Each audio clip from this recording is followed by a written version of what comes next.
All right, so let's dive into that dual pre-approval a little bit. If you're going to be working with a Makeover Mortgage preferred lender, they know exactly what they're doing when it comes to renovation loan financing. All of our lenders are very familiar with the 203K, the conventional home style, the VA renovation loan, and the USDA renovation loan, depending on what kind of product you're going to be using. So if you use one of our lenders, it's going to be easy. They know what to do, and they're going to ask of you for a number of items. It's just like when you purchased your first home. You're going to be looking for your W-2s, your tax returns, your bank statements, of course, an application, and whatever other information they end up asking for. It seems like that list gets a little bit longer every year.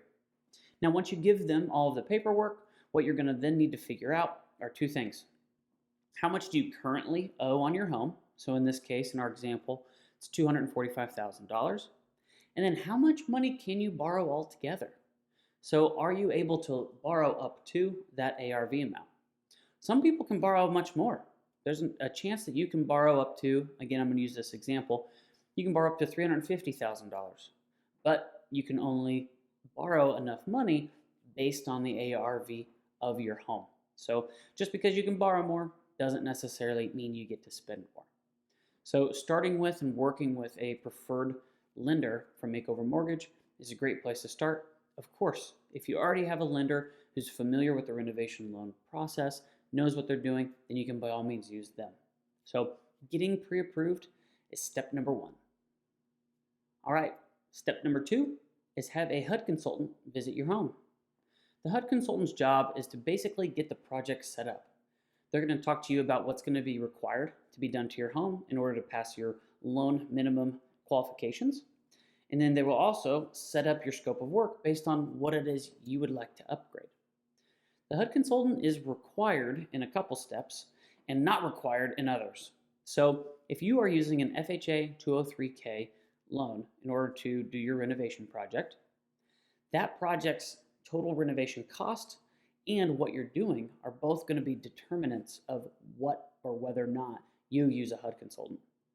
So in most cases, if the project cost, the renovation cost, is under $30,000 and there's no structural work to be done, you will not need a HUD consultant on your job.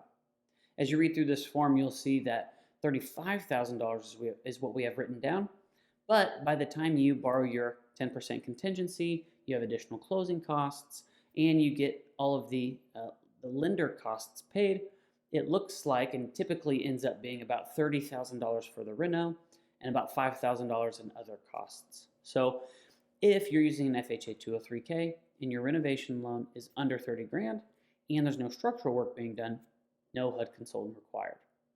Also, in most cases, if you are using a conventional home style loan, you will not need a HUD consultant unless your lender asks or requires you to have one. So the only case, and really the most common case we see a HUD consultant, is if the project renovation cost is over $35,000 and or there's some structural work to be done. So again, that HUD consultant's job is to get the project set up, walk with you, tell you whether or not it can be done, and then once the project gets started, it's the HUD consultant's job to come back to the project periodically to perform draws for your contractor. He's going to look and see whether or not the work that's getting done is being done properly, and then let the lender know to get your contractor paid. So depending on the type of mortgage that you're going to be using, whether it be FHA or conventional or VA or USDA, one of the above, and how much your renovation costs, the HUD consultant may or may not be step number two. After the HUD consultant has walked through your home, put together your scope of work, built up a FHA minimum standards list if you need one, he takes his photos, videos, maybe does some light drawings, and then all of that information is packaged up and sent to your contractor. Please reach out to us at makeoverrenovations.com to find a preferred contractor who's trained in the 203K and conventional home style renovation loan projects. So what you need to do is set up that bid walkthrough. So we can either introduce you to a contractor or maybe you have your own. You're going to walk through the house with that contractor and just talk about what you want. So he's already got a good list and has an idea of what your scope of work looks like, but there's a chance some things have changed and you want to be able to speak directly to your contractor and make sure that you guys are on the same page.